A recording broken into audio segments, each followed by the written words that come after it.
हरे कृष्ण। ओम अज्ञानतिमिरान्धस्य ज्ञानाञ्जनशलाकया चक्षुरुन्मिलितं येन तस्मै श्रीगुरुवे नमः। नमो महावदन्याय कृष्णप्रेमप्रदायते कृष्णाय कृष्णचैतन्यनाम्ने गौरहृषे नमः। हे कृष्ण करुणा सिंधु दीनबंधो जगतपते गोपेश गोपिकाकांत राधाकांत नमोस्तुते। तप्त कांचन गौरांगी राधे वृंदावनेश्वरी वृषभानुसुते देवी प्रणमामि हरिप्रिय। तवैवास्मि न जीवामि त्वया विना इति विज्ञाय राधे त्वं नय मां शरणागतिं पूर्वे गौरचन्द्राय राधिकायै तदालये कृष्णाय कृष्णभक्ताय तद्भक्ताय नमो नमः। वाञ्छाकल्पतरुभ्यश्च कृपा सिन्धुभ्येव च पतितानां पावनेभ्यो वैष्णवेभ्यो नमो नमः। श्री कृष्ण चैतन्य प्रभु नित्यानंद श्री अद्वैत गदाधर श्रीवासादि श्री गौर भक्त वृंद। हरे कृष्ण कृष्ण कृष्ण हरे हरे, हरे राम राम राम हरे हरे। मैं सर्वप्रथम मध्य गुरुपाद में पद्म परमाराध्यतम नेत्र प्रविष्टों विष्णुपाद अष्टोत्तर शत श्रीमद् भक्ति वेदांत श्री नारायण गोस्वामी महाराज मध्य शिक्षा गुरुपाद में पद्म परमाराध्यतम नेत्र प्रविष्टों विष्णुपाद अष्टोत्तर शत श्रीमद् भक्ति वेदांत श्री वामन गोसाई महाराज के चरण कमलों में अनंत कोटि दंडवत प्रणाम कर उनकी अहत कृपा की वांछा करती हूँ। मैं श्रीमद् भागवतक मरीषि माला तदई रचेता ओम विष्णुपाद भक्तिनोद ठाकुर के चरणारविंद में असंख्य कोटि दंडवत प्रणाम ज्ञापन कर उनकी अहत कृपा की भिक्षा करती हूँ। मैं सभी वैष्णवियों के लिए यथायोग्य वंदन अभिवादन दंडवत प्रणाम करती हूँ। तो हम ऑलमोस्ट रस गरिमा का चैप्टर अपना पूरा कर चुके थे और उसमें हमारे प्रश्न उत्तर होने वाले थे। तो आज प्रश्न उत्तर करेंगे, लेकिन हम श्री रूप गोस्वामी की परंपरा, आचार्य वर्ग, भगवान राधा कृष्ण गौरांग महाप्रभु नित्यानंद ठाकुर के चरणों में यही प्रार्थना है कि जीवन व्यर्थ न चला जाए। निद्रे माध्यम सुदुर्लभम, ये मनुष्य शरीर बहुत दुर्लभ है, देवताओं को भी मिलता नहीं है। जिनको एक दफे लत लग जाती है व्यसनों की, सुरापान की, इसके लिए वो बहुत सारे पुण्य भोग इत्यादि करते हैं। हम लोग वहाँ से उस लीक से हट करके एक ऐसी लीक पर जा रहे हैं जहाँ पर अनंत सुख है और श्री किशोरी जी के चरण है। श्री किशोरी जी के अनुगत्य में भगवान की प्राप्ति है। इसी दिशा में हम हर प्रयास कर रहे हैं। तो हरे कृष्ण प्रभु हैं क्लास में? दीदी सुषमा जी, हाँ, हरे कृष्ण प्रभु हैं। हरे कृष्णा दीदी, दंडवत प्रणाम। हाँ, आप है ना तीसरे स्कंध के 10वें अध्याय में, तीसरा स्कंद 10वां अध्याय में, उसमें 10 प्रकार की सृष्टि का वर्णन है। हाँ, 6 प्रकार की प्राकृत है, 3 प्रकार की वैकृत है और 10वीं प्राकृत वैकृत सृष्टि है। हमारे क्लास में तीसरे स्कंद का 10वां अध्याय किसने बोला था? कुछ याद है किसी को? तीसरे स्कंद का 10वां अध्याय किसने बोला था?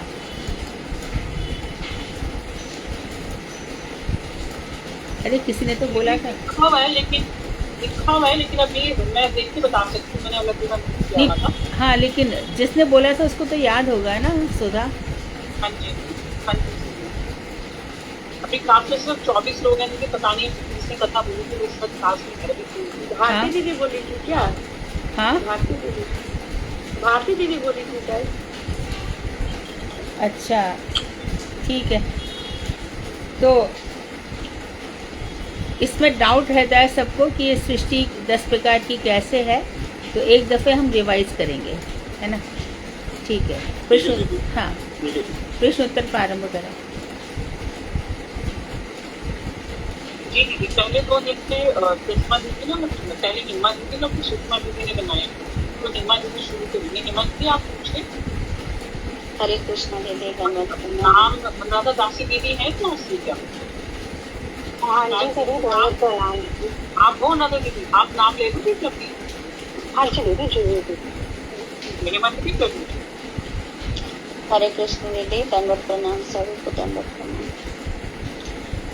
आज हमारा है 19 किरण, पेज नंबर 416, क्लास 202, श्लोक संख्या 72 का ख से 86 तक। प्रश्न 1। श्री बलराम और श्री कृष्ण के प्रधान सखाओं ने धेनुकासुर के उत्पात के बारे में तुम्हें क्या बताया? सत्यवती चौहान दीदी। हरे कृष्णा दीदी। हरे कृष्ण। श्री राम और श्री कृष्ण ने विश्व के प्रधान तथा श्री रामा सुबल तथा कृष्ण आदि ग्वाल वालों ने प्रेम पूर्वक के महाबलवान बलराम के दुष्ट का नाश करने वाले श्री कृष्ण एक स्थान से थोड़ी सी दूर पर ताल वृक्षों की पंक्तियों से सुशोभित एक विशाल वन, उस स्थान पर अनेक पके हुए फल गिरे पड़े हैं और गिर रहे हैं, किंतु दुरात्मा धेनुकासुर ने उन सब फलों पर रोक लगा दिया, अर्थात वहाँ से किसी को भी फल नहीं देने देता। हरे कृष्ण। आगे करना ना काफी बता दिया। हाँ, ये पूरी सूचना दे दी, बहुत अच्छा। हाँ। प्रश्न 2। श्री बलदेव के द्वारा धेनुकासुर का वध की लीला बताएं। अनुराधा दीदी। अनुराधा कनेरवाल दीदी। कृष्ण सबको दंडवत प्रणाम। बलदेव ने गंधर्व यानी गधे के रूप धारण करने वाले धेनुकासुर के दोनों पैरों को हाथ से पकड़कर घुमाते हुए उसका वध कर दिया और तथा उसको ताल वृक्ष के ऊपर फेंक दिया। जिसके बाद क्या हुआ, जितने वृक्ष पे वो गिरा ना, उसके बाद एक के बाद एक सारे वृक्ष गिर गए थे उस समय। हाँ, वो कटे हुए पेड़ थे दीदी। हाँ, एक के ऊपर कटे हुए पेड़ थे, तो सब एक के ऊपर गिर गए थे। हाँ, हाँ, और बोले पूरा एकदम पूरा भर गया था। हाँ, पूरा वन ताल फलों से भर गया था, पूरा भर गया।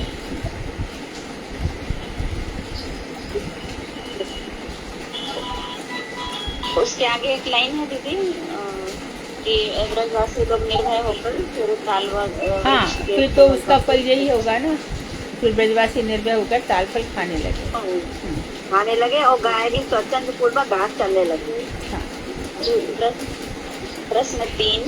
भगवान श्री कृष्ण के कालीय दमन की लीला का संक्षेप में वर्णन करें। ज्योति गुप्ता दीदी। हरे कृष्णा दीदी। दंड प्रणाम। राधे राधे।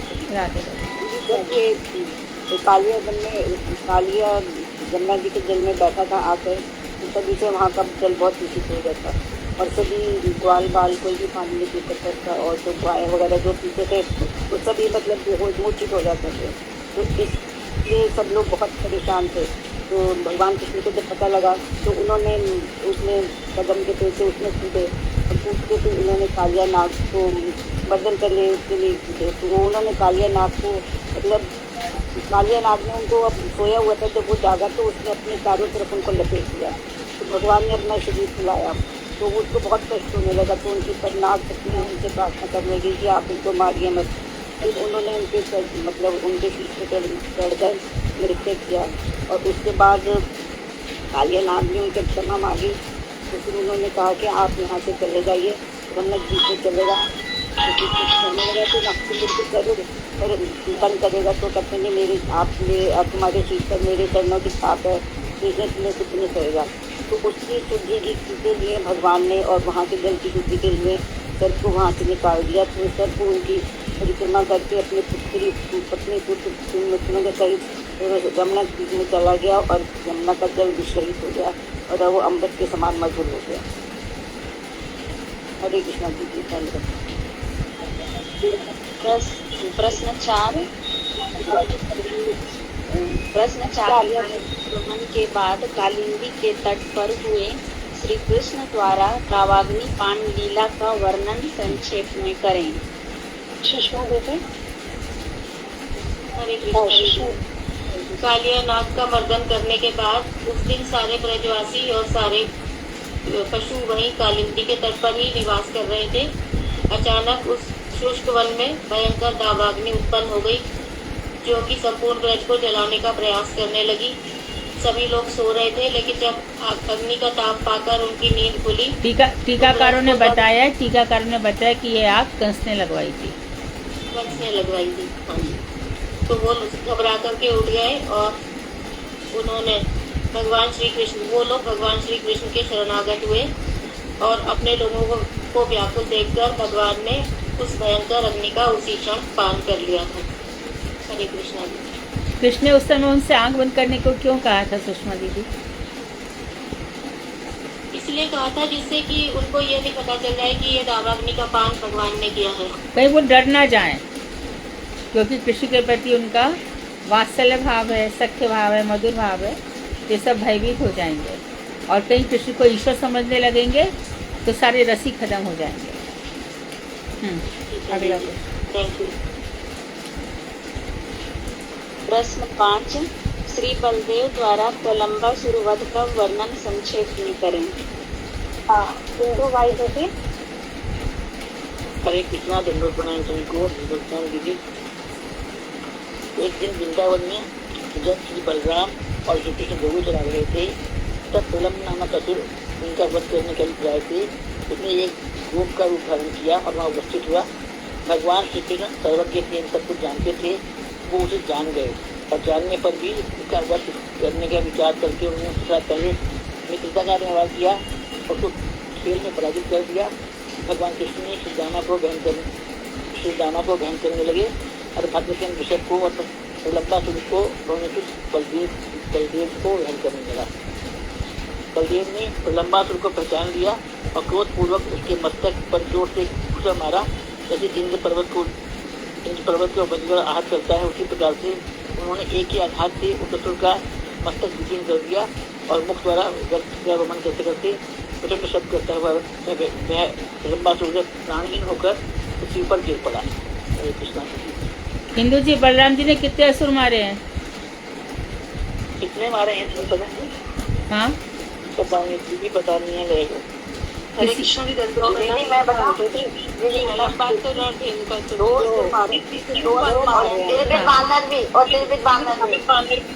दुविध बानर ब्रज में 2 असुर मारे हैं और दुविध बानर तो उन्होंने बाद में आए हैं, उसके बाद वो तो बानर है। किसको?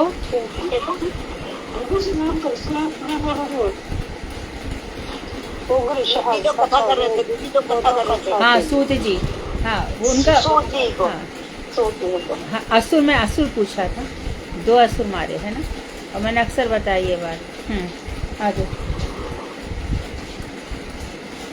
प्रश्न 6, भगवान श्री कृष्ण ने दावाग्नि रूप हेतु से ग्वाल बालों की रक्षा कैसे की, संक्षेप में वर्णन करें। ये अन्विता त्यागी दीदी।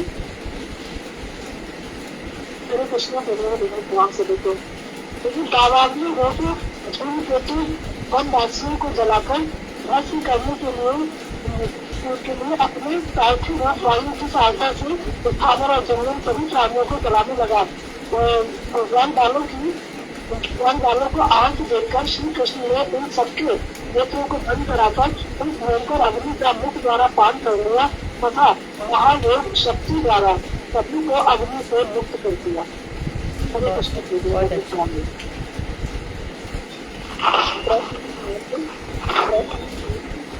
भगवान श्री कृष्ण द्वारा गोप बालों के माध्यम से यज्ञ पत्नियों पर कृपा का वर्णन संक्षेप में करें। पूजा शर्मा दीदी। हरे कृष्णा जी, दंडवत प्रणाम। एक बार की बात है कि पहले में जब भगवान श्री कृष्ण गैया को चरा रहे थे तो गोप बालक को भूख से बड़े व्याकुल हो रहे थे और बलराम और श्री कृष्ण को अपनी भूख के हमेशा ऐसा बोलो, गैया चराते हुए वो मथुरा के निकट आ गए थे। हाँ जी दीदी। उनकी अवस्था को देखकर श्री कृष्ण ने उन्हें याज्ञिक ब्राह्मणों के पास भेजा। तो उनकी आज्ञा के अनुसार, श्री कृष्ण की आज्ञा के अनुसार ठीक से बोलो, इसके याज्ञिक ब्राह्मणों के पास भेजा है ना। ब्राह्मण तो बहुत है, परंतु जो यज्ञ कर रहे थे उनके पास भेजा, याज्ञिक ब्राह्मणों के पास भेजा। श्री कृष्ण की आज्ञा के अनुसार उन्होंने याज्ञिक विप्रों के समीप जाकर कहा, हे विप्रो, गायों को चराते चराते बलराम और श्री कृष्ण सुदूर इस वन में आए हैं। उन्हें बहुत ही भूख लगी है। उन्होंने आपसे कुछ अन्न के लिए प्रार्थना की है। यदि श्रद्धा हो तो कुछ अन्न दान दीजिए। तो शुद्ध आशाओं से युक्त भूरी क्रम प्रिय मूढ़ बुद्धिमानी ब्राह्मणों ने उस भागवत प्रार्थना को सुनकर भी अनसुना कर दिया है। जब उन्होंने ना तो हाँ कहा और ना ही ना कहा, कुछ भी नहीं कहा, तब गोप बालक बड़े ही निराश होकर लौट आए श्री कृष्ण और बलराम जी के पास। उन्होंने उनको सब कुछ बतलाया। उसी समय श्री कृष्ण जी ने कहा कि तुम लोग विप्रों की पत्नियों के पास जाओ, उनसे कहो कि बलराम जी और श्री कृष्ण यहाँ आए हैं। इतना कहने पर भी वे स्निग्ध पत्नियां, कोमल हृदय वाली मतलब पत्नियां जो है, जिनका मन हमेशा मेरे में ही लगा रहता है, वो तुम्हें प्रचुर मात्रा में भोजन प्रदान करेगी। गोपाल यज्ञ पत्नियों के पास जाकर बोलते हैं कि श्री कृष्ण भूख से बड़े पीड़ित होकर बलराम के साथ इधर बहुत दूर आ गए हैं। आप उनके साथ आए सखाओं के लिए कुछ भोजन प्रदान कीजिए। ये सुनकर यज्ञ पत्नियां बर्तनों में बहुत सी स्वादिष्ट और हितकर चारों प्रकार के चरगे, चोष्य, जैसे लोहे मतलब हलवा, पीने वाली चरगे, चोष्य और पेय भोजन सामग्रियां लेकर श्री कृष्ण के पास, अपने प्रिय श्री कृष्ण के पास जाने के लिए ठीक उसी प्रकार से निकल पड़ी, जिस प्रकार जैसे जो सारी नदियां हैं वो वेगपूर्ण समुद्र की ओर उन्मुख है। हरे कृष्ण जी दंडवत प्रणाम। प्रश्न 8। यज्ञ पत्नियों ने श्री कृष्ण के जिस मनोहर रूप को देखा उसका वर्णन श्री सुखदेव गोस्वामी ने किस प्रकार किया है? ललिता देवी दासीदेवी। हरे कृष्ण। ललिता देवी। हरे कृष्ण दीदी। जी दीदी। उन्होंने यज्ञ पत्नियों ने देखा कि उनके सांवले शरीर पर सुनहरा पीताम्बर झिलमिला रहा है, गले में पत्र और पुष्पों की माला लटक रही है, मस्तक पर मोर पंख के मुकुट से शोभित हो रहे हैं, अंग अंग में रंगीन धातुओं से चित्रकारी कर रखी है, कोमल कोमल पत्तों द्वारा निर्मित आभूषणों से सुशोभित थे और नट सा वेश धारण कर रखा था उन्होंने। और एक हाथ में अपने सखा ग्वाल वालों के, एक हाथ उनका अपने सखाओं के कंधे पर था, तो दूसरे हाथ में कमल का फूल घुमा रहे थे। तो इस समय उनके कानों में कुंडल थे और कपोलों पर घुंघराली अलकें और मुखमंडल मंद मुस्कान से सुशोभित हो रहा था, ऐसा उन्होंने देखा। हाँ, तो इस तरह से नाग पत्नियों के द्वारा सौंदर्य का वर्णन और यज्ञ पत्नियों के द्वारा सौंदर्य का वर्णन और ब्रज बालों के द्वारा सौंदर्य का वर्णन हमें अपने इष्ट देव के चिंतन के लिए बहुत सारी कॉन्सेप्ट देता है कि हमारे ठाकुर जी ऐसे हैं और हमें इस तरह से ध्यान करना चाहिए। भगवान श्री कृष्ण भुवन मंगल, ध्यान मंगल, श्रवण मंगल। क्लास 2 तो 3 श्लोक 86 से 96, पेज नंबर 421 से 436। प्रश्न 9। श्री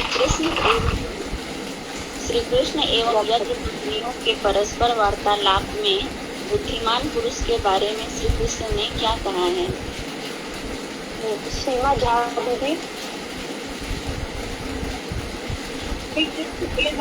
यज्ञ पत्नियों के परस्पर वार्तालाप का वर्णन किया गया है। यज्ञ पत्नियों ने श्री कृष्ण को अन्न प्रदान किया तथा उनकी पिता की प्रार्थना की।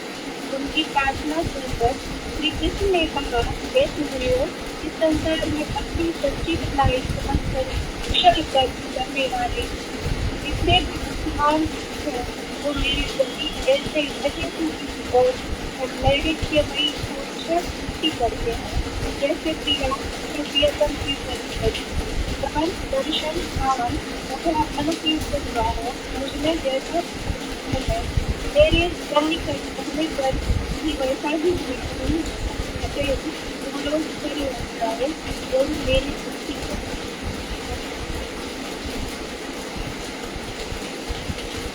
हो गया। प्रश्न 10। याज्ञिक ब्राह्मण अपनी पत्नियों के भाव जानकर अनुताप पूर्वक क्या बोले? हरे कृष्ण दीदी। सुबह दीदी आप बोलेंगे।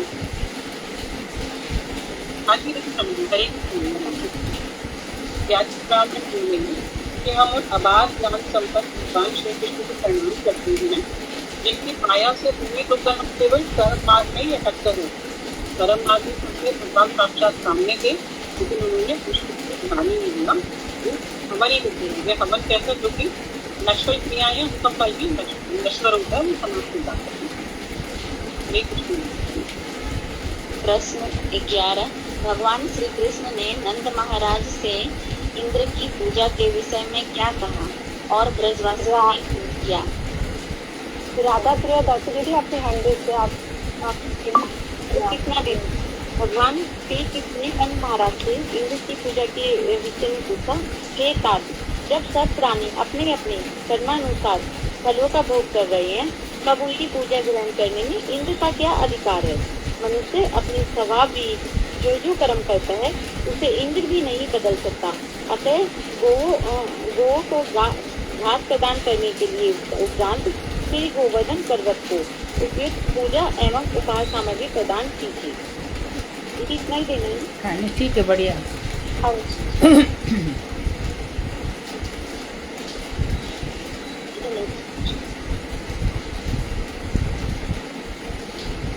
अगला प्रश्न। हरे कृष्णा दीदी, श्लोक 90 भी इसमें आ जाएगा। आगे कुछ ब्रजवासियों ने क्या किया, इसका आंसर है श्लोक 90। मैं कंप्लीट कर दूंगी फिर। हाँ दीदी आप ही बोल। हाँ, आता है और लोगों को। आगे आगे हाँ, एक और आगे होगा। ठीक है दीदी। ब्रजवासियों द्वारा गिरिराज पूजा। श्री कृष्ण के परामर्श के अनुसार गोपों ने गिरिराज गोवर्धन गो तथा ब्राह्मणों की पूरक पूजा संपन्न की और सभी लोग श्री कृष्ण के साथ ब्रज में लौट आए। ठीक है। प्रश्न 12। ब्रजवासियों को गिरिराज गोवर्धन की पूजा करते देख इंद्र ने क्या कहा? दीदी जी दीदी। करे कृष्ण दंडवत प्रणाम दीदी। ऐसा देखकर इंद्र ने जो कहा कि अहो, इन सारे गोपों ने एक वाचाल यानी बकवादी, बालिश बाल स्वभाव वाले शब्द, अविनित अज यानी मूर्ख और पंडित अभिमानी परमशील कृष्ण का आश्रय लेकर मेरा अपमान किया है। मैं अभी नंद गोष्ठ को नष्ट करने के लिए ऐरावत पर चढ़कर ब्रज में जा रहा हूँ। प्रश्न 13। इंद्र के वारी वर्षण द्वारा गोष्ठ को नष्ट करने की चेष्टा करता देख श्री कृष्ण ने मन ही मन क्या सोचा तथा फिर ब्रजवासियों की रक्षा किस प्रकार की? साधना दीदी। हरे कृष्णा दीदी, दंडवत प्रणाम। जब इंद्र ने वारी वर्षण द्वारा गोष्ठ को नष्ट करने का प्रयत्न किया, तब श्री कृष्ण मन ही मन कहने लगे, भक्ति युक्त व्यक्तियों को देवताओं का अधिपति होने पर भी गर्व नहीं होता है। भक्ति के अभाव में इसकी ऐसी दुर्बुद्धि हुई है। मेरे द्वारा ऐसे असत व्यक्तियों का मान भंग करना उनके लिए हितकारी होता है। ऐसा कहकर एक हाथ से उन्होंने गिरिराज पर्वत को उठाकर एक उंगली पर ऐसे धारण कर लिया जैसे छोटा बालक बरसाती छत्ते के पुष्प को। उसी श्री कृष्ण ने प्यास तथा अपने सुख का परित्याग कर निश्चल भाव से 1 सप्ताह तक गिरिराज को धारण किया। हरे कृष्ण दीदी, दंडवत। एक श्लोक और बोल दीजिए। अपना यज्ञ भंग हो जाने के कारण अपमानित इंद्र ने बड़े क्रोधित होकर वर्षा, वज्रपात, ओलों की बौछार और प्रचंड आंधी के द्वारा ऐसा उत्पात करवाया कि ब्रज के पशु, पशुपाल तथा स्त्रियां सब व्याकुल हो गए। उस समय उनके एकमात्र शरण स्वरूप श्री कृष्ण ने उनके देखते ही देखते कृपा पूर्वक मुस्कुराते हुए खेल ही खेल में गिरिराज गोवर्धन को धारण करके इंद्र का मान भंग किया और सारे ब्रज की रक्षा की। ब्रज की गैयाओं के इंद्र श्री गोविंद हम पर प्रसन्न हो। हरे कृष्ण दीदी। ये तो अगले प्रश्न का उत्तर था। 14 हाँ ये था दीदी 14वें क्वेश्चन। हाँ, दीदी ने कहा ना एक और वो दिखना ही था।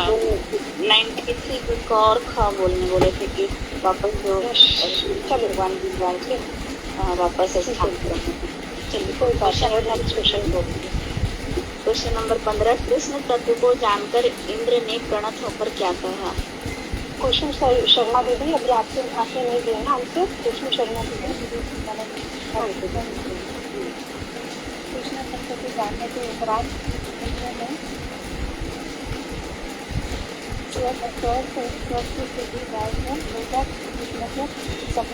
थोड़ा जोर से बोलिए। को लेकर कृष्ण जी के पास पहुंचे और कहा, हे जी, मैं आपसे शरणागत होता हूँ। आप जगत के शिष्य, गुरु तथा आत्मा है। मेरे जीवन को व्यर्थ करके मेरे अहंकार को आपने जो नाश किया, उसको मैं विशेष अनुग्रह हुआ हूँ। ऐसा कहकर देव और गोकुल से रक्षा पश्चात श्री गोविंद का अभिषेक करके देवताओं से इंद्र प्रभु की अनुमति के अनुसार शोध लगे। हरे कृष्णा दीदी, 2 दिन का क्वेश्चन हो गया। हरे कृष्णा दीदी, दंडवत प्रणाम। सुषमा दीदी, आप ले लीजिए और साधना दीदी आप नाम ले लेंगी क्या? ले लूंगी दीदी। सुषमा दीदी चलिए आप ले।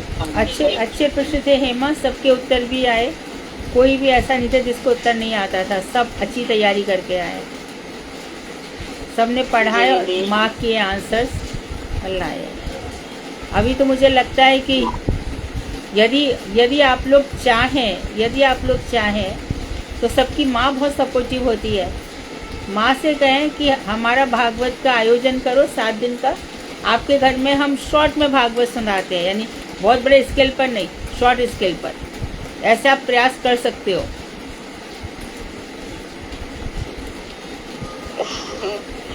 जी दीदी, सब कुछ आपकी कृपा है दीदी।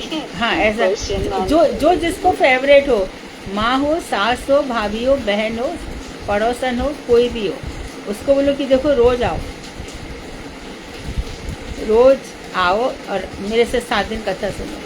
आपका पक्का हो जाए तो 7 दिन हम क्लास बंद कर देंगे और 3 बजे से 6 बजे तक आप अपनी भागवत सुनाओ। आना नहीं पड़ेगा इस संसार में, भागवत हो गई तो इस तरह से तर जाएंगे। हरे कृष्णा दीदी, दंडवत प्रणाम।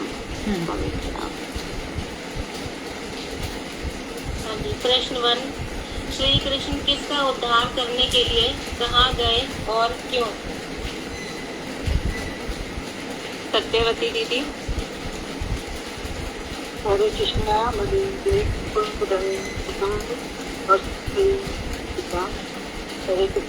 एक दिन नंद बाबा ने एकादशी के दिन निराहार रहकर जनार्दन का अर्चन किया और द्वादशी तिथि में कालिंदी के घर में स्नान के लिए प्रवेश किया।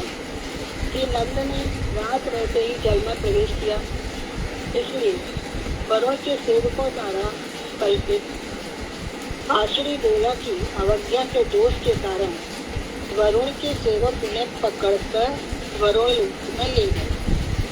स्वजनों के पवित्र दाता श्री कृष्ण ने श्री नंद महाराज के अनुचरों से ऐसा सुनकर पिता के उद्धार के लिए वरुण लोक में प्रस्थान किया। प्रश्न 2। हरे कृष्ण। नंद बाबा ने अपने ज्ञाति बंधुओं के समक्ष क्या वर्णन किया?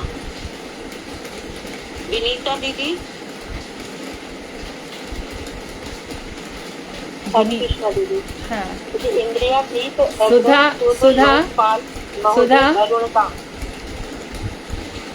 वरुण का सुधा तथा वरुण द्वारा श्री कृष्ण के 1 मिनट विनीता दीदी, 1 मिनट। हाँ। दीदी सुधा, तुम एक अभी आगे से एक चैप्टर विनीता को भी देना। जी हाँ, लास्ट टाइम दिया था दीदी, ने दिया था 3rd 4th कैंसर से। हाँ, इस बार शायद उसको नहीं मिला है। हाँ जी। हाँ, तो आगे जब भी चैप्टर हो तो उनको दे देना। ठीक है। हरे कृष्ण।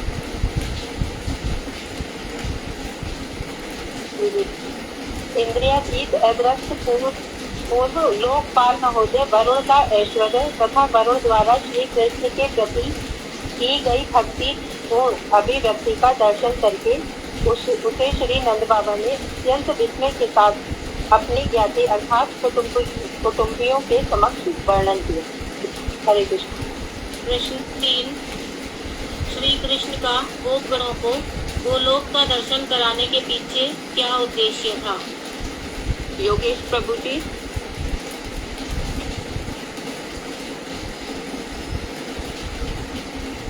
यद्यपि बहुगण नित्य सिद्ध हैं तथापि कृष्ण लीला के साथ के रूप में वे प्रपंच में अवतीर्ण हुए।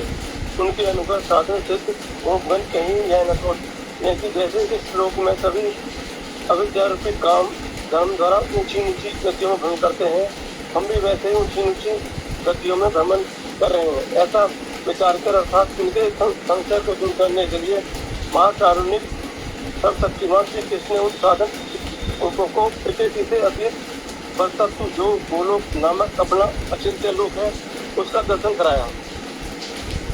प्रश्न 4। ठीक है, परफेक्ट आंसर है योगेश का। शिव का व्रत क्यों किया जाता है? अनुराधा चाची दीदी। हरे कृष्ण दीदी, दंडवत प्रणाम दीदी। यहाँ पे शिव का पहले बता रहे हैं, तो शिव का जागतिक अभिलाषाओं के लिए यहाँ पर करते हैं, लेकिन यदि हम वैष्णव लोग सदाशिव की आराधना करते, सदाशिव की पूजा करते हैं, वो इसलिए कि हमें कृष्ण प्रेम रूपी धन की प्राप्ति हो जाए। और हम शिव को गोपीश्वर महादेव के रूप में पूजा करते हैं, वंशी भट्ट के पास गोपीश्वर महादेव के रूप में। प्रश्न 5। भगवान के अवतार लेने के कुछ कारण बताइए। चालू दीदी।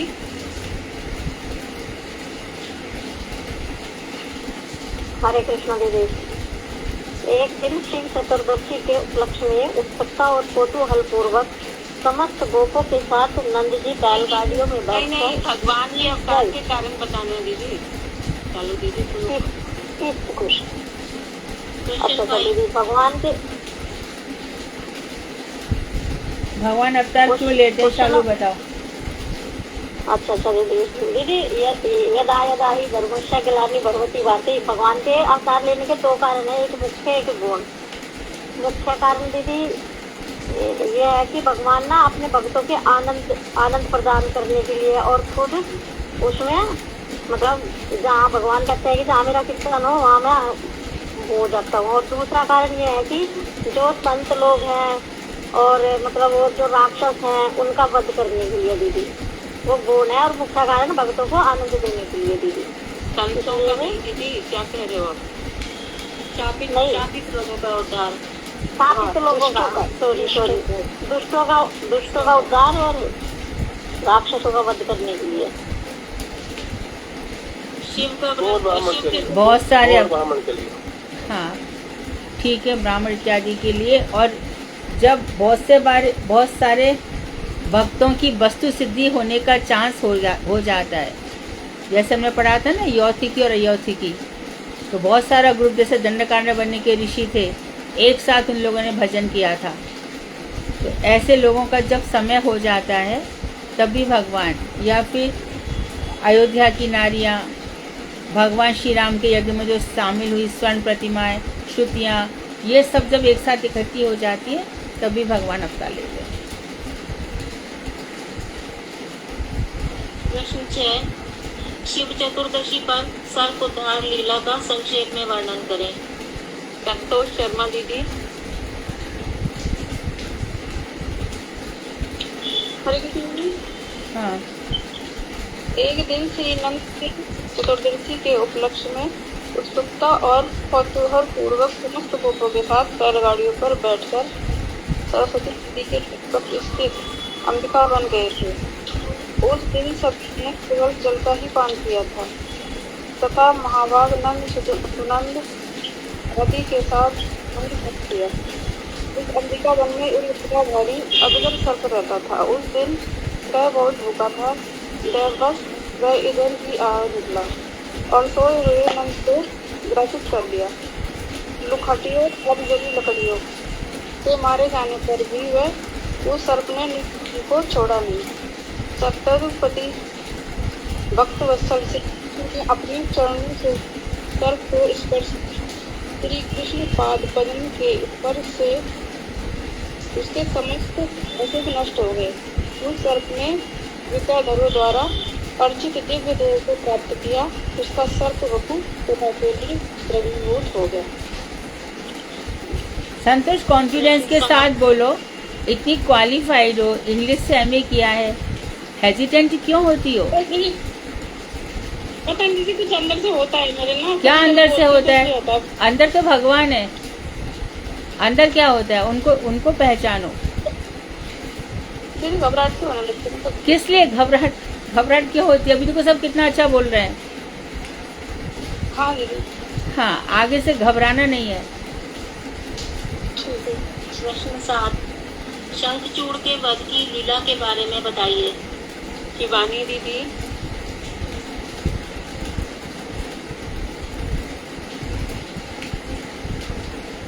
शिवानी। शिवानी दीदी आप बोलेंगे? शिवानी आंसर नहीं देती है कभी। रेखा मिश्रा दीदी। रेखा मिश्रा, तुम भजन तो बहुत अच्छे गाती हो, आंसर भी दो। हरे कृष्णा, प्रणाम दीदी। क्या बोला आपने? क्यों? तुम कहाँ थी? वध की लीला के बारे में बताइए।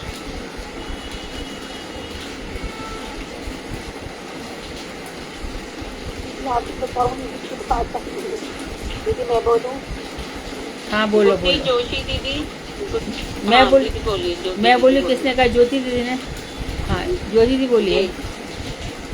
हाँ दीदी, होली पूर्णिमा वाले दिन सारी गोपियाँ श्री कृष्ण के मधुर गीत को सुनकर मूर्छित हो गई और उन्हें अपने शरीर की भी कुछ बुझ नहीं लगी। इसी समय उनके वस्त्र घिसकने लगे और चोटियों से फूल भी बिखरने लगे जो उनको संभाल नहीं सकी। तभी कुबेर का अनुचर शंखचूड़ यक्ष का वहाँ आया और उसने कुबेर के अंतर में गोपियों को लेकर वो भागा। तो कृष्ण उसके पीछे दौड़ते गए और उसको मारकर उसके सिर की चूड़ामणि निकालने लगे। बलदेव प्रभु उस समय कृष्ण की रक्षा करने लगे। कुछ दूरी पर जाके भगवान श्री कृष्ण ने उस दुरात्मा के मस्तक पर मुट्ठी का प्रहार किया और उसका शरीर मुट्ठी का प्रहार करने के बाद उसका शरीर छिन्न हो गया और वह चूड़ामणि लेकर आ गए। शंख चूड़ामणि को मारकर उस शंखचूड़ को मारकर भास्कर मणि को ले आए और जिसने गोपियों के सामने ही सबसे बड़े प्रेम पूर्वक भाई बलराम को उस मणि को दे। प्रश्न 8, सत्राजित व शंखचूड़ की मणियों के नाम बताइए। गुड्डी दीदी। हरे कृष्णा दीदी, एक मिनट। हेमा दीदी आपका नहीं आई बारी, आप बता दीजिए। हेमा दीदी। हाँ, हरे कृष्णा दीदी। सत्राजित की मणि का नाम श्यामंतक मणि और शंखचूड़ की मणि का नाम भास्कर मणि। प्रश्न 9, अरिष्टासुर के वध का संक्षेप में वर्णन कीजिए। हाँ जी, शालू दीदी आप बताइए। हरे कृष्ण दीदी। अरिष्ट नाम का एक असुर बैल बनकर गोष्ठ में उपद्रव मचाने लगा। फिर उसके कंधे का ढीला बहुत ऊंचा था। वह अपने खुरों से पृथ्वी को खोदता हुआ गर्जन करते हुए आने लगा। उसे देखकर श्री कृष्ण ने कहा, मैं इसका वध करूंगा, डरो मत। वह ताल ठोककर उसे क्रोधित करने के लिए सखा के कंधे पर हाथ रखकर खड़े हो गए। इससे क्रोधित होकर अरिष्टासुर पृथ्वी को खोदता हुआ मुंह उठाकर श्री कृष्ण की ओर दौड़ा, किंतु श्री कृष्ण ने उसको पीछे से धकेला तो आहत होकर वह पुनः उनकी ओर झपटा। पसीने में लथपथ उसका सारा शरीर भीग गया तथा सांस भी फूल गई तथा आत्मविस्मृति हो गई थी। भगवान ने उसके दोनों सींगों को पकड़कर उसे भूमि पर पटक दिया, पैरों से दबाकर कपड़े की तरह निचोड़ दिया। इसके बाद उसके दोनों सींग उखाड़कर ऐसा आघात किया कि वह गिरकर मर गया। हरे कृष्ण। प्रश्न 10, अरिष्टासुर के वध का समाचार किसने और किसे बताया? राधा प्रिया दासी। हरे कृष्ण हरे कृष्णा दीदी, अद्भुत चरित्र वाले श्री कृष्ण के द्वारा गोष्ठ में अरिष्टासुर के मारे जाने पर दिव्य दर्शन भगवान श्री नारद ने आकर कंस को बताया। कृष्ण 11 केशी दैत्य के वध का वर्णन कीजिए। अगर कोई रह गया है जिसका नाम नहीं लिया है, जितने बताते हैं उनका सब का नाम ले लिया, अगर कोई रह गया है तो प्लीज अपना बता दें ताकि कोई भी रहे नहीं। हरे कृष्णा। ठीक है, इनाशा दीदी आप बता दीजिए। हरे कृष्णा दीदी, दंडवत प्रणाम दीदी।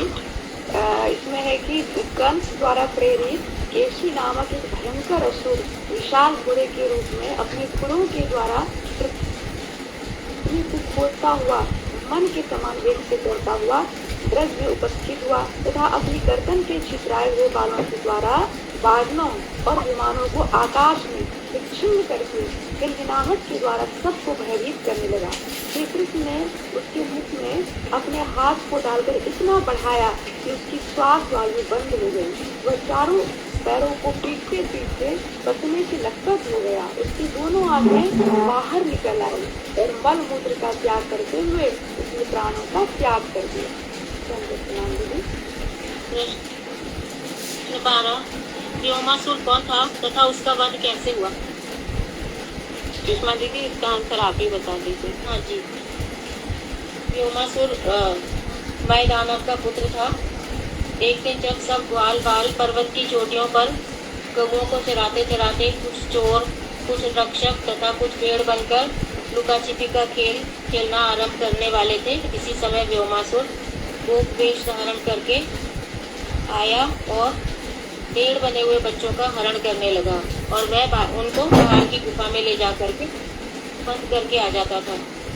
जब केवल 4 अथवा 5 बच्चे ही रह गए, ग्वाल बाल रह गए, तब भक्तों की शरण दाता भक्त वत्सल श्री कृष्ण ने उसको भगवान को ये पता लगा कि बच्चे व्योमासुर उठा करके ले जा रहा है, तो उन्होंने उस गोपवेशी असुर को ऐसे दबोच लिया जैसे कि शेर भेड़ियों को पकड़ लेता है।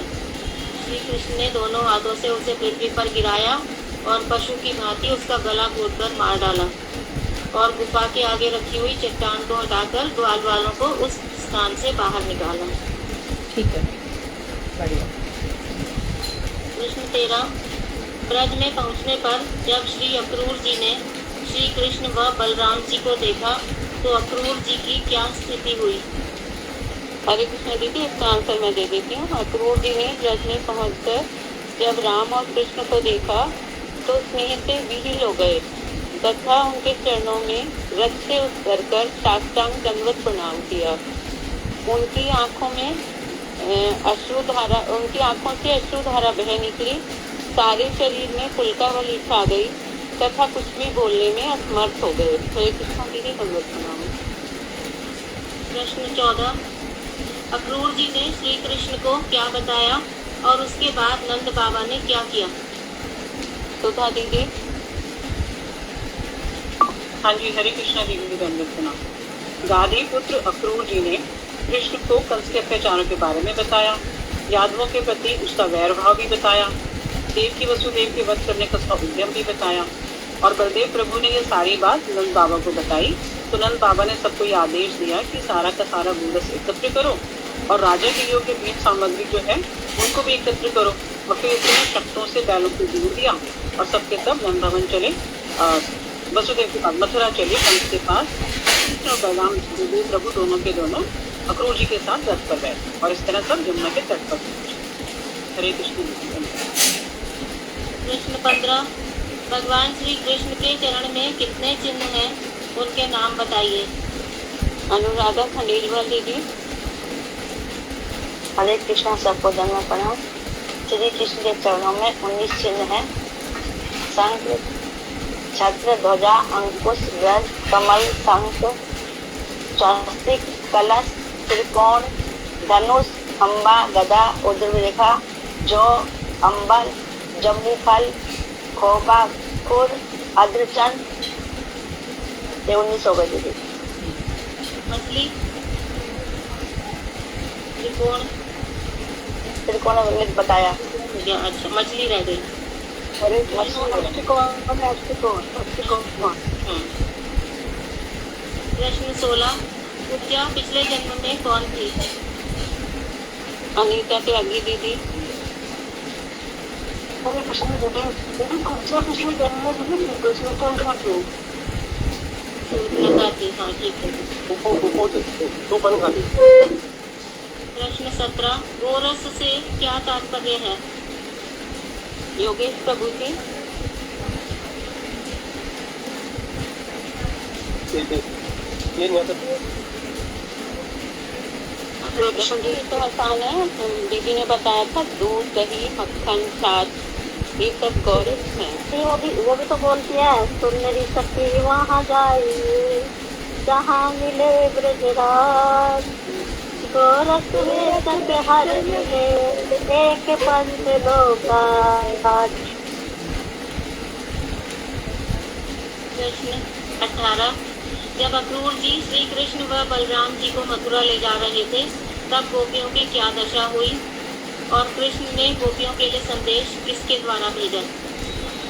पूजा दीदी। हरे कृष्ण जी प्रणाम। जब अक्रूर जी श्री कृष्ण और बलराम जी को मथुरा ले जा रहे थे तो अनुराग के रंग में रंगी हुई गोपियां अपने प्राण प्रियतम कृष्ण का पीछा करते हुए उनके निकट आई। वे प्रीतम श्री कृष्ण से कुछ संदेश पाने की इच्छा से खड़ी हो गई।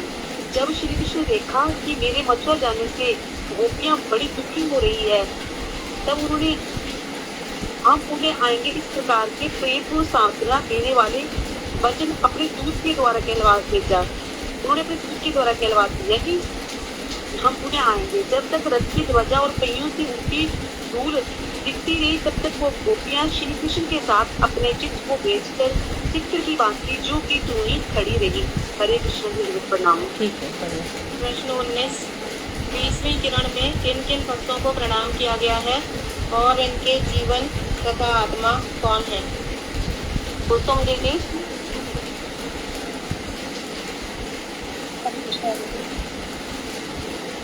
गौरांग महापुरुष के विकास के प्रकाश में श्री राधा की जगन्नाथ में सबसे मुख्य आर्थिक तथा शिक्षा प्रेम कृष्ण अर्थात श्री राधा के चरण कमलों के प्रेम में सेवा में निबंध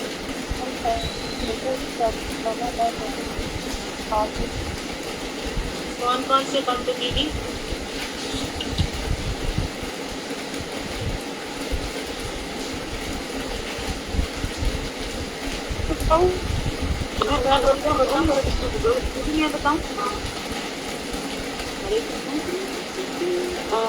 दीदी विनीता दीदी। हरे कृष्ण दीदी। दीदी प्रबोधानंद सरस्वती जी, श्री कृष्णदास कविराज गोस्वामी, श्री नरोत्तम श्रीनिवास और श्री रामचंद्र, श्री विश्वनाथ चतुर्थी ठाकुर, श्री बलदेव विद्या मुंकर कुर्सी और जगन्नाथ बाबा जी महाराज। प्रबोधानंद सरस्वती। पहले तो इन्हीं की फोटो भी बनी है। ये क्वेश्चन आंसर्स कंप्लीट हो गए दीदी। बहुत बढ़िया। हरे कृष्णा दीदी नंबर प्रणाम आपके साथ। बहुत ही बढ़िया। हरे कृष्णा यानी ये उनके जीवन कौन से मतलब इसका क्या था? गौरांग महाप्रभु। गौरांग महाप्रभु। मेरा इतना पानी गिर रहा है ना, बहुत मुश्किल से सुनाई पड़ रहा है। कोई कुछ भी बोल पा रहा है आपकी वजह से भी। हाँ यदि हम कुछ भी कर पा रहे हैं उसमें हम नाम मात्र के हैं। सारी कृपा आप नीचे से भेजते। हाँ वो तो ठीक है, पर मैं सुनना चाहती हूँ लेकिन इतनी तेज बारिश है ना।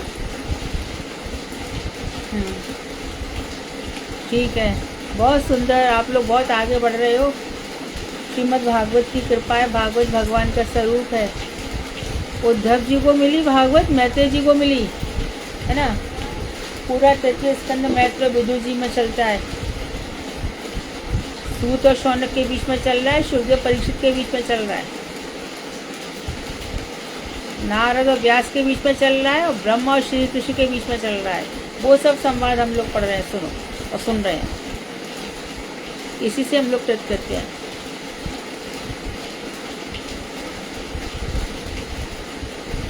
और दीदी यहाँ पर आपके साथ में कौन किसका नाम लेंगे? क्या हम भक्तों का किसका नाम लेंगे? हम सब आपस में मिलकर हम अल्लाह भक्त सब साथ में, हम सब मिलकर के साथ में।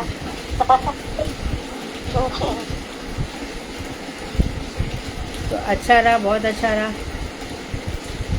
अब आगे की कथा श्रीमद् भागवत, कौन बोलने वाला आज? दीदी आज रेखा दीदी बोलेंगी, रेखा मिश्रा दीदी, पंचम अध्याय। तो दीदी पिछली बार जब हमारा जो आपने भी चैप्टर हरे कृष्णा प्रभु जी को दिया है, हाँ द्वितीय स्कंद 10वां अध्याय कहा ना आपने, 10वां अध्याय। हाँ हाँ हाँ। ये पिछली बार क्या था दीदी? जानवा देवी दासी दीदी है, जो कि झा दीदी, हिना झा दीदी की सिस्टर है ना हिना दीदी? जी जी जी जी जी, इन्होंने किया था दीदी 10वां अध्याय। अच्छा, वो है क्लास में अभी? शायद नहीं है मतलब। अच्छा ठीक है। नहीं है दीदी, नहीं है दीदी। सुनना है हरे कृष्ण प्रभु, इनको दीदी कब बोलने को? कोई चैप्टर दे देना। कौन बोल रहा है? दीदी हाँ ठीक है सुधा, इनको दो। जी दीदी जी, ठीक है। जो भी हरे कृष्ण प्रभु को, हरे कृष्ण प्रभु को कब बोलेंगे आप? हरे कृष्ण प्रभु कितने दिन लेंगे? दीदी अभी तैयारी चल रही है हमारे यहाँ रथ यात्रा की, तो थोड़ा सा टाइम लगेगा। तो दीदी ऐसा है कि अभी जो है ना, अगले सैटरडे को, कमिंग सैटरडे को हमारे रथ यात्रा हो रही है, उसका रथ यात्रा महोत्सव है। तो इस वीक में कुछ कोशिश करेंगे अगले हफ्ते तैयार करके फिर आपको इन्फॉर्म कर देंगे, सुधा जी को इन्फॉर्म कर देंगे। ठीक है। क्योंकि रथ यात्रा जो है ना सैटरडे को 21 तारीख को। ठीक है ठीक है। हरे कृष्ण सुधा दीदी, आप मुझे भी कोई चैप्टर दे दें तो मैं भी ट्राई करूँगी। दीदी आप ना पूर्णिमा के चांद की तरह आते हो महीने में एक बार, बहुत दिनों बाद आपकी आवाज सुनाई दी है। आप रेगुलर तो रहो क्लास में। हाँ, जो रेगुलर नहीं है उसको, रेगुलर नहीं है वो नहीं, हाँ। खाली कथा सुनाए आए और चले गए, नहीं। मैं ना दीदी खुद ही बताएंगी वो कब आई है, कितने दिनों बाद आई है। दीदी मैं फेसबुक पे सुन लेती हूँ, इसलिए तो मैंने सारे क्वेश्चन ट्राई किए हुए थे दीदी आज। दीदी जब टाइम मिलता है ना सुबह के टाइम सुन लेती हूँ। आप डायरेक्ट क्लास में आइए ना दीदी, डायरेक्ट क्लास में आते तो अच्छा लगता है। आपसे कुछ बात करें, आपकी आवाज सुनते हैं, अच्छा लगता है। ठीक है दीदी, ठीक है। हरे कृष्ण। ठीक है, रेखा आप कथा सुनाए। हरे कृष्ण, दंडवत प्रणाम दीदी। हरे कृष्णा। हाँ हाँ सुनाइए, हरे कृष्णा। आवाज आ रही है दीदी मेरी? बहुत अच्छे से आ रही है। ओम अज्ञानति जन्मस्य ज्ञानांजन शलाकाय चक्षुर्मीलितं येन मैं अपने से भक्ति प्रसाद विष्णु स्वामी गोस्वामी जी महाराज के दंडवत प्रणाम करती थी और परम पूज्य जी श्री माधव गोस्वामी महाराज के चरणों में असंख्य दंडवत प्रणाम करती हूँ और मैं मेरी दीदी खंडेलवाल दीदी के चरणों में असंख्य दंडवत प्रणाम करती हुई सभी वैष्णव के चरणों में असंख्य दंडवत प्रणाम करती हुई। और मैं आज भरत जी का ब्राह्मण कुल के जन्म के बारे में बोल रही हूँ और भागवत जी का 9वां अध्याय है। कौन सा अध्याय बोल रही हो? 9वां अध्याय है। 9वां अध्याय, अच्छा अच्छा। तो उनको मृग योनि प्राप्त हो गई है ना? अब मृग योनि से वो हाँ ठीक है, अब मृग योनि से जाति स्मरण उनको तीसरा जन्म मिल जाएगा और इस बार जन्म उनको ब्राह्मण वंश में मिला है। और ब्राह्मण वंश में मिला है। उनके पिताजी विद्वान थे, उनकी 2 पत्नियां थी, एक पत्नी के बच्चे अलग थे और एक पत्नी से भरत जी और इनकी एक बहन भी साथ में हुई थी। लेकिन इन्होंने इस जन्म में क्या किया था, गूंगे बहरे ऐसे जैसे कि इनको कुछ सुनाई नहीं पड़ रहा है, कुछ दिखाई नहीं पड़ रहा है, ऐसे उन्होंने व्यवहार किया था। किस कारण से? कि पिछले जन्म में मैं इतना बड़ा राजा था और सब कुछ छोड़ छाड़ के आ गया था, लेकिन एक मेरी मृग में आसक्ति हो गई थी। तो इस तरह से इनके पिताजी बहुत चाहते थे कि ये कुछ विद्वान बन जाए, कुछ सीख ले, गायत्री वगैरह सीख ले, पर ये सीखते नहीं थे, उल्टा ही सब काम करते थे। बहुत दुखी होकर के इनके पिता भी मर गए, माँ सती हो गई थी और फिर माँ ने अपने बच्चों को अपनी दूसरी जो पत्नी थी उनकी उसको दे दिया, सपत्नी को। उसके बाद भाई लोगों ने इन पर ध्यान नहीं दिया और ये घर से निकल करके ऐसी जैसे तैसे जीवन चलाने लगे।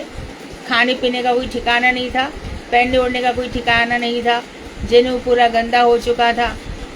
और बाद में इनको खेत की रखवाली का काम दिया इनके भाइयों ने। हट्टे कट्टे थे, शरीर पुष्ट था। तो एक बार शूद्र लोग अपने राजा के लिए, भद्रकाली के लिए बलि चढ़ा रहे थे, तो उन्होंने जो नर पशु बनाया था वो भाग गया था। तो अब उन लोगों ने ढूंढ ढाड़ करके इनको उठा लिया और फिर काली के सामने इनको रखा। ये डरे नहीं जरा भी, ये जानते थे कि शरीर के मरने से क्या होता है, आत्मा तो कोई मार नहीं सकती। और जैसे उन्होंने उस पर वार किया, भद्रकाली सहन नहीं कर पाई, एकदम भड़क गई, खड़ग उठाई और सबको मार पीट के भगा दिया। ऐसी सुंदर कथाएं हम सुनेंगे, ये सब इसी अध्याय में है। सुनाइए रेखा। सुखदेव गोस्वामी जी ने कहा, हे परीक्षित, अंगिरा गोत्रीय ब्राह्मण के कुल में एक अतिश्रेष्ठ ब्राह्मण थे। वह श्रम, दम और स्वाध्याय गुरु के निकट वेद अध्ययन, दान, संतोष और विवेक के अनुसूया और आत्मज्ञान, भक्ति, योग आदि गुणों से युक्त थे और वह समाधि में ही रहा करते थे। ब्राह्मण की बड़ी पत्नी के गर्भ से 9 पुत्र उत्पन्न हुए। यही सभी शास्त्र और चरित्र, सदाचार, रूप, गुण, उदारता में अपने पिता के ही समान थे। इन्हीं ब्राह्मणों की छोटी पत्नी के गर्भ से एक समय एक पुत्र, एक कन्या ने जन्म लिया। विद्वान लोग कहते हैं, इनमें जो पुत्र थे वे ही परम भागवत राजा श्री श्रेष्ठ भरत थे, जिन्होंने मर्द शरीर छोड़ने के बाद में अंत में ब्राह्मण तत्व को प्राप्त हुए। भगवान के अनुग्रह से भरत जी अपने पूर्व जन्म की श्रृंखला का स्मरण तथा इन जन्म में ब्राह्मण तत्व को प्राप्त करके ही भगवत विमुख और सर्वजनों के संग के मेरा पतन न हो जाए, इस आशंकाओं से प्रत्येक क्षण अपने हृदय में भगवान के चरण पद का ध्यान करते थे, उनकी गुणानुवाद करते थे। स्मरण कीर्तन द्वारा उनको सब भगवान का ज्ञान करते थे और सब बंधु का विनाश हो जाता है। जो लोग भगवान का ध्यान नहीं करते हैं, जो भगवान के प्रति जो कुछ भी नहीं करते, उनके आगे भगवान कभी उनको क्षमा नहीं करते। जो लोग सामने स्वयं का उन्मत्त जड़ अंधे धैर्य के रूप में प्रदर्शन करते थे, उनके पिता का चित्त स्नेह से आसक्त था, अतः वह विप्र विवाह के रूप में ब्रह्मचार्य आश्रम की समाप्ता समस्त संस्कार करवाने की इच्छा करते थे और उपनयन संस्कार करवाया करते थे। और भरत जी की इच्छा होने पर भी उन्होंने भरत जी को कर्म की विधि विधान के लिए शोध एवं आत्मन की विशेष रूप शिक्षा प्रदान की। प्रत्येक पिता का कर्तव्य यही बनता है कि अपने पुत्रों को विधियों का पालन कराना सिखाना चाहिए, किंतु भरत जी ने अपने पिता को समुचित रूप से सिखलाने के लिए शोध आत्मन का उपदेश उनके सन्मुख विपरीत कर आचमन करते थे, मानो उन्होंने सीखा ही नहीं हो, जिसे उनके पिता उनको अकर्मण्य जानकर उन्हें उपदेश देने का प्रयत्न छोड़ देते थे और मल मूत्र त्याग कर वह मुद्रिका का आचमन लेते थे। बाद में उनके पिता सोचा कि पुत्र भरत को वेद अध्ययन आदि दिया जाए और सर्वप्रथम उन्हें बसंत ऋतु यानी चैत्र 4 महीने के लिए उन्होंने कहा कि इनको सब कुछ सिखाया जाए और गायत्री सिखाने का प्रयत्न करें।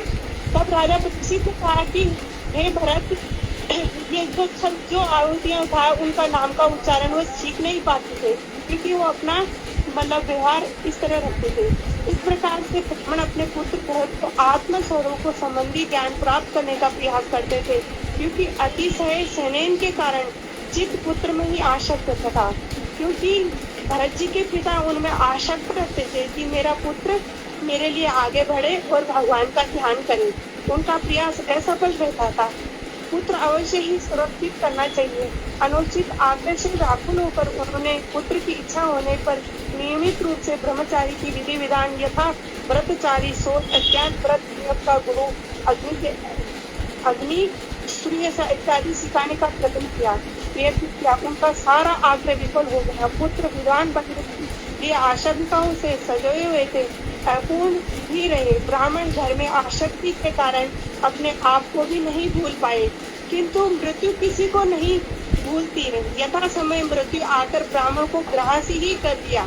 इसके बाद में ब्राह्मण की पवित्रता छोटी पत्नी अपने गर्भ से जुड़वा बालको यानी वह पत्नी ब्राह्मण ज्येष्ठ पत्नी के हाथों में सौंप दिया। पति के साथ में मरकर प्रतिलोक में चली गई। पिता के परलोक प्राप्ति के कारण भरत के सौतेले भाई 9 भाइयों ने उन्होंने मूर्ख मान लिया और शिक्षा के विषय में पिता को महज आग्रह तथा उन्होंने उसे पूर्ण नहीं किया। भरत के भाइयों ने मति और ऋग्वेद, सामवेद, यजुर्वेद, प्रतिपाद और कर्मकांड उनको आती थी और आसक्त थे, वो उन्हीं में ही आसक्त थे, लेकिन उनकी बुद्धि भागवत भक्ति में कभी भी नहीं थी, प्रवेश ही नहीं कर पाए थे। इसीलिए भरत जी आत्मरमता का अनुभव करते थे।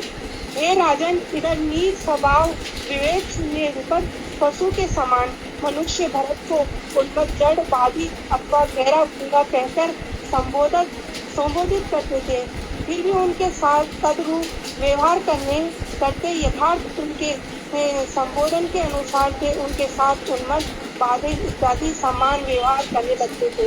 यदि कोई उन्हें कुछ कराना चाहते थे तो उसकी इच्छा पूरी कर देते थे।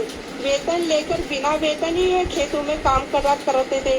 मांग कर अथवा देवा देते कर भोजन मिलाया जाता था। बिना स्वाद ही खा लेते थे। वो इंद्रियों की संतुष्टि करने के लिए कभी नहीं खाते थे। वो तो भगवान के भजन करने के लिए अपना अनुग्रह ग्रास लेते थे। जो पहले ही सुख को उत्पन्न करने वाले को कर्म बंधनों से युक्त हो गए, उन्हें ही सत्य अप्रकट अनुभव नंद के साथ निज श्री कृष्ण प्रति को प्राप्त कर लिया। अतः सुख का हेतु मान अपमान कभी ही नहीं सहन पाते थे, लेकिन उनका शरीर एक सांड के समान पुष्ट था और बलि शेष था और अंग सुरत थे। उनको सर्दी गर्मी आदि किसी का अनुभव उनको नहीं होता था और वो ऐसे लगते थे जैसे कभी नहाते भी नहीं थे, कभी धोते भी नहीं थे। न उनके गले उनकी जनेऊ भी जो गले में जनेऊ रहती थी ना, वो जनेऊ भी ऐसी मट में नहीं रहती थी और उनके अवस्थी स्तर पर काला सा यज्ञोपवीत पड़ा रहता था। अज्ञानी व्यक्ति अधम ब्राह्मण समझकर उनका तिरस्कार करते थे। जो भी कोई लोग देखते ना तो उनका तिरस्कार करते थे। हे राजन, इस प्रकार मूर्ख लोग द्वारा उपेक्षित अपमानित होकर इधर उधर घूमते थे। जंगलों में इधर उधर घूमने लगते थे। कोई उनको ऐसे नहीं कहता था, ऐसे समझते थे कि वो पागल व्यक्ति है। एक दूसरे का काम करके वेतन के रूप में आहार मात्र ही उपेक्षा रखते थे। वो किसी को कैसे कोई पैसे देते, किसी के बारे में वो नहीं जानते थे। वो जो मिलता अपना प्रसाद ग्रहण करके और भगवान की उसमें लगा देते थे। ये देखकर उनके भाइयों का आहार का लोभ दिखाकर खेती की क्यारियां ठीक करने में लगा दी। खेती के बारे में उनको लगा दिया। जैसे जट भरत ये नहीं जानते थे कि कहाँ मिट्टी डाली जाए, कहाँ समतल है, ऊंची नीची रखी जाए। उनके भाई उन चावलों की खली भूसी रोटी उड़द की दाल जो भी भोजन बचती थी ना, उनको दे देते थे। वो उसी को ही ग्रहण करके उसमें लगे रहते थे। इसी प्रकार शूद्र दास्य सामंत और सरदार इनकी पुत्र की कामनाओं को भद्रकालीन के निकट एक नर को ही पशु बनाकर बलि देने के लिए संकल्प किया। वह इस पुरुष की बलि देना चाहता था। वह देह योग बंधन तोड़कर भाग गया। उस चोरों के सरदारों के अनुचर उस नर पशु को खोजने के लिए चारों ओर दिशाओं में भागे, किंतु वहाँ कहीं भी नहीं दिखाई दिया। घूमते घूमते घोर अंधकार में रात्रि के दूसरे पैर में एक खेत पर पहुंचे और वो वहाँ उन्होंने देखा कि एक अंग्रेज कोई ब्राह्मण पुत्र एक ऊंचे स्थान पर बैठकर मृग एवं बड़ा आदि पशुओं से खेती की रक्षा कर रहे। जहाँ खेती बोई थी ना, वहाँ पे उन्होंने ना उनको बैठा दिया और चारों तरफ ऊंचे एक पहाड़ पे बैठ गए और देखने लगे कि यहाँ कोई खेत की रक्षा करने के लिए एक ब्राह्मण का पुत्र बैठा हुआ है। उन्हें देखकर आदि गुणों के कारण भरत जी सुलक्षण संपन्न पुरुष इसी से स्वामी का कार्य सिद्ध हो जाएगा, ये निश्चय करके भरत जी को रस्सी से बांध दिया और हर्ष से उन लोगों का मुख खिल गया। वे हंसते हुए चंडी के मंदिर में ले गए उनको। चारों ओर सरदार अग्ररस पुत्र भरत को मन माने विधान अनुसार स्नान कराया। और नए वस्त्र पहनाए। इसके बाद में उन्होंने पशु के समान अलंकार, गंध, तिलक, चंदन, मलाही विभूषित करके भोजन करवाया। भोजन के बाद कल्पित नर पशु की भरत जी की धूप, दीप, माला, खीर, नूतन और द्वंद संस्कार कर फल उपहारों से उनको भोजन कराया और सिंहासन पर बिठाया और पूजा संपन्न की। और फिर ऊंचे स्वर से गीत आदि गाए और भद्रकाली ने उसको पुकारने लगे, कहने लगे, हे देवी मैया आप आओ और इसकी बलि स्वीकार करो। इसके तत्पश्चात दास्य राजा ने मुख्य पुरोहित कर्म के लिए डाकू को नियुक्त किया। उसे उपकल्पित नर पशु के रक्त द्वारा भद्रकाली देवी को तृप्त करने की इच्छा से भद्रकाली मंत्र से अभिमंत्रित की हुई एक तीक्ष्ण तलवार निकाली, भयंकर तलवार निकाली। जो परीक्षित कहते हैं, हे राजा, इन डाकुओं के स्वभाव से रजोगुण, इन डाकुओं में रजोगुण, तमोगुण आदि मात्रा है। वे धनुष के मत वाले हैं, उनके मन में मर्यादा का लेस मात्र भी नहीं,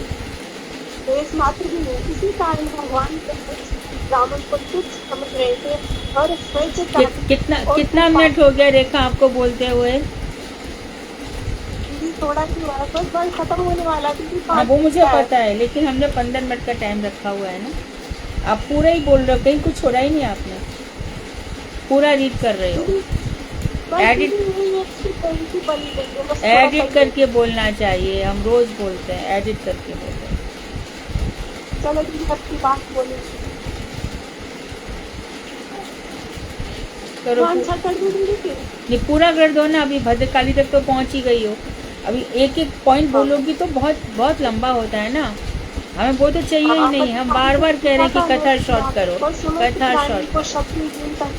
उसको वध कर दिया। देवी भद्रकाली धर्म विरोधी साधु का प्रयासन शूद्रों को अति प्रणीय और करने लगी। आध्यात्मिक सहनशील क्रोध वर्ष के क्रोध में देवी को भोवे रूपी लाल हो गए और विभीषण दाढ़ी लाल हो गई, लाल नेत्र हो गए, मुखमंडल अत्यंत भयंकर हो गया और क्रोध में आकर वो गर्जना करने लगी और उछली और पकड़ी तुरंत डाकुओं पे प्रहार करने लग गई, तलवार काटने लगी। इस तलवार से जगह बलि देने के उत्पाद उस समय उन सभी भीन मस्तकों को रूप से अति क्षण निकालने लगी कि भद्रकाली देवी अपनी काकड़ी जाति सहचरी सभी वाहन को लेकर वहाँ प्रकट हो गई और वो नाच प्रारंभ कर दिया। ये डाकू के फटे हुए सिरों को गेम की तरह उछाल कर खेलने लगी। हे विष्णुराज, जिनकी देह में आत्मा अभिमान है तो ग्रंथ का छेदन हो चुका, उनका हृदय सदैव समस्त व्यक्तियों को कल्याण में लगा रहता है। इसी प्रकार उपकार करते हुए किसी शत्रु व्यक्ति को भगवान असुर के प्रति जो ऐसा करता है, भक्त रक्षण सर्व सदा सावधान रहने वाले सुगंध प्रदानी भगवान विष्णु सृष्टि का पालन करते हैं और दुष्टम दलन आदि रूपों में रक्षा करते हैं। जिन्होंने भगवान के भयानक चरण कमलों का सर्वत्र ही आश्रय दिया है, ऐसे परम भागवत परमहंस अपना सिर छेदन काल उपस्थित होने पर भी विचलित नहीं होते हैं और सुभक्त होना कोई बड़ी बात आश्चर्य की नहीं है। हरे कृष्णा, दंडवत प्रणाम दीदी। हरे कृष्णा दीदी, प्रणाम। कीर्तन दीदी, एक मेरे गुरु जी की कथा सुनाऊं, एक छोटी सी तीसरी जो भद्रकालीन जो भरत जी की रक्षा करने के लिए देवी आई थी, तो मेरे गुरु जी भी वहाँ गए थे केदारनाथ गए थे। दीदी रास्ते में रात बज गई, 7 बज गई। देखा दीदी, 1 मिनट कथा किसी और दिन बोले ना दीदी, टाइम हो गया। दीदी की दूसरी क्लास भी होती है, तो एक छोटा सा भजन कोई कर देगा तो फिर हमारी क्लास ओवर हो जाएगी। अच्छा, कीर्तन मैं करूँ? जी आप करिए सुषमा दीदी। भजहु रे मन श्री नंद नंदन, अभय चरणार बिंद दुर्लभ मानव जन्म सत्संगे, तरह ए भव सिंधुरे, शीत आतप वाणी वर्षण, दिन यामिनी जादू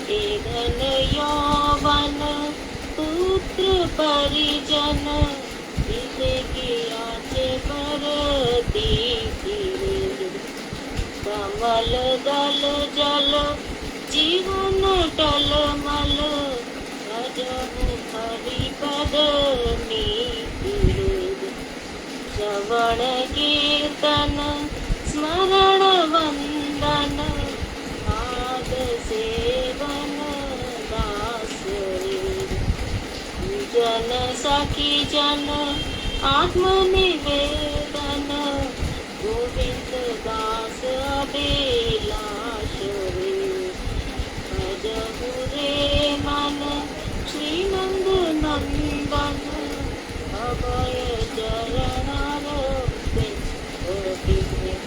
दुर्लभ मानव जन्म सतसंगे करह रे भव सिंधु रे। हरे कृष्णा दीदी, दंडवत प्रणाम। अच्छा गाया, ठीक। वांछाकर्तरु वैश्य कृपा सिंधुभ्येव च पतितानां पावनेभ्यो वैष्णवेभ्यो नमः। हरे कृष्णा दीदी, दंडवत। धन्यवाद। हरे कृष्णा।